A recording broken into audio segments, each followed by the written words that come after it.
Everyone, welcome to my channel. और हम आज इस वीडियो में एक बहुत बड़ी समस्या को डिस्कस करेंगे, जो है कि हमारी वाइफ या फिर बहू हमें धमकी देती है कि वो हमारे ऊपर दहेज प्रथा का केस कर देगी, मुकदमा कर देगी और हमें जेल भेज देगी। ऐसी सिचुएशन में हमें क्या करना चाहिए? तो चलिए डिस्कशन शुरू करते हैं। सबसे पहली बात, अगर आप सच में आपकी अपनी बहू को परेशान कर रहे हैं या फिर उनसे दहेज मांग रहे हैं, उसे मार पीट रहे हैं, उसे घर से भगा देने की धमकी दे रहे हैं, तो प्लीज़ स्टॉप इट, क्योंकि आप इन सारी चीज़ों के लिए पनिश किए जा सकते हैं।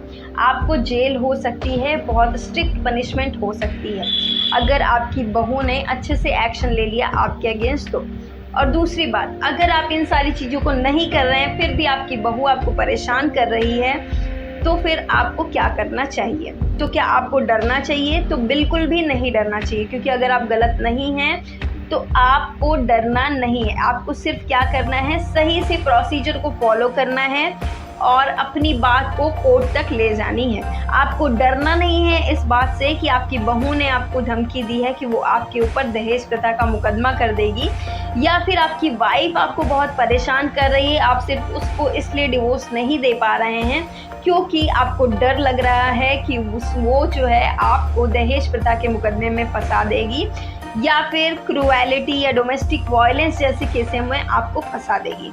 तो आपसे निवेदन है कि प्लीज़ डरिए नहीं। अगर आप सही हैं तो बस आपको क्या करना है, पूरा प्रोसीजर फॉलो करना है। अगर आपकी वाइफ ने मुकदमा कर दिया है तब भी, और अगर नहीं किया है तब भी। देखिए, अगर आपको डर लग रहा है, आपकी वाइफ आपको बार बार धमकी दे रही है, या फिर वो अपने मायके चली गई है, वहाँ से वापस नहीं आ रही, आपको सिर्फ धमकियाँ दे रही है कि देखिए आप यहाँ पे आके मेरे साथ रहने लगी, वरना मैं आपके ऊपर ये मुकदमे कर दूँगी।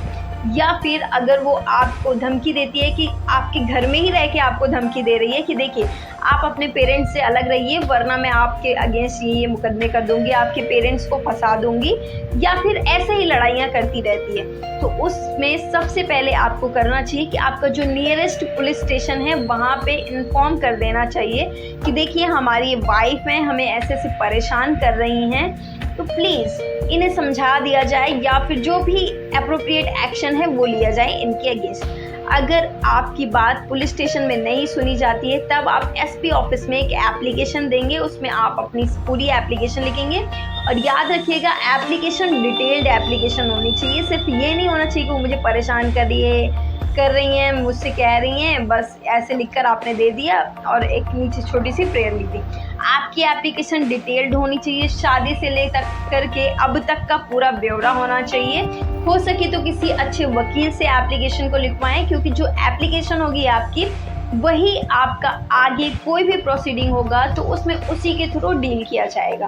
तो इस बात को ध्यान रखिएगा, आपको डरना बिल्कुल नहीं है, बस आपको एक समझदार इंसान की तरह से डिसीजन लेना है। तो अगर आप एसपी को दे देते हैं एप्लीकेशन तो कोई ना कोई एक्शन ज़रूर लिया जाएगा। और अगर फिर भी आपकी वाइफ आपको परेशान करती ही रहती है और आप उससे बहुत परेशान हो चुके हैं, तो प्लीज़ डिवोर्स पेटिशन फाइल कर दीजिए। और आप सभी लोगों का एक कन्फ्यूजन है कि डिवोर्स पेटिशन फाइल करने के बाद अगर मेरी वाइफ सही हो जाती है तो क्या ज़रूरी है कि मैं डिवोर्स दूँ? तो ऐसा बिल्कुल भी ज़रूरी नहीं है कि आप डिवोर्स दें।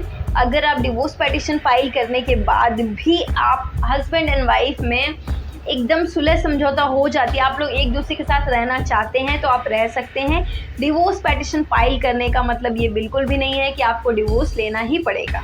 तो मुझे लगता है कि आपकी इन सारे कन्फ्यूजन से दूर हो चुके होंगे इस वीडियो को देखने के बाद, कि क्या मेरी जो वाइफ है या फिर मेरी जो डॉटर इन लॉ है वो हमें परेशान कर रही है, तो क्या करना चाहिए हमें। आपको सबसे पहले इन्फॉर्म कर देना होगा पुलिस स्टेशन वगैरह में, अगर आप बहुत ज़्यादा प्रताड़ित हैं तो। और अगर आप चाहते हैं कि अपनी वाइफ को छोड़ दें तो छोड़ने के लिए आपको डिवोर्स पेटिशन फाइल कर देनी चाहिए on the basis of cruelty. और कोई ग्राउंड नहीं होगा इसमें, क्रूएलिटी का ही ग्राउंड होगा, तो उसी के बेस पे आप पेटिशन फाइल कर देंगे। और अगर उसके बाद आपकी वाइफ समझ जाती है, मीडिएशन में जाता है केस, वो समझती है उसको रहना है आपके साथ और ये सारी हरकतें नहीं करनी है, तो आप अपनी पेटिशन को विथड्रॉ कर सकते हैं और आप उसके साथ रह सकते हैं।